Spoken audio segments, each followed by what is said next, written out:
Hi, it's Dr. Tara Scott. Today I want to talk about food intolerances. So what is the difference between food allergies or food intolerances? Well, a food allergy is usually immediate sensitivity. For example, my daughters, if they eat peanuts, immediately there will be a reaction. There will be hives, they will get some oral symptoms, they will get tingling, possibly throat closing. And so what happens in the body is your body is sensitized to the peanut. So it develops an immunoglobulin called IgE, and that your body's immune response instantly makes that in defense of that. So each time you eat a food, the allergic response is even higher. And so usually allergists have a specific way of testing for that. They can test for IgE in the blood, or they can do a scratch test where they actually put the antigens on your arms and poke holes with a little bit of serum that has that reagent in it, for example, a peanut.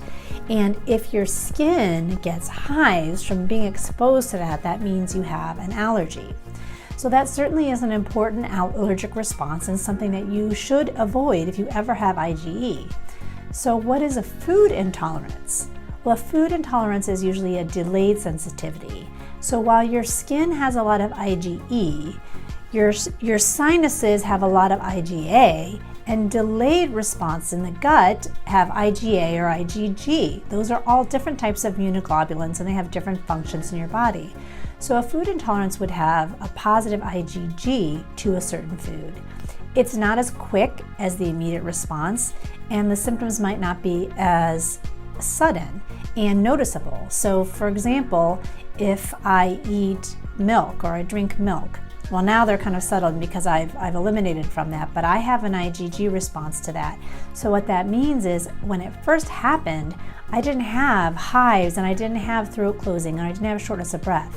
I had fatigue, I had problems sleeping, I had gut issues, inflammation in the gut, GI response. And so the symptoms aren't always clearly defined, and it's not always immediately after. It could be days to week after you eat the food. So the testing is a little bit different. It's usually serum testing. Sometimes you can do certain types of saliva testing or stool testing that measure for those antigens, those immunoglobulins in your stool or your saliva.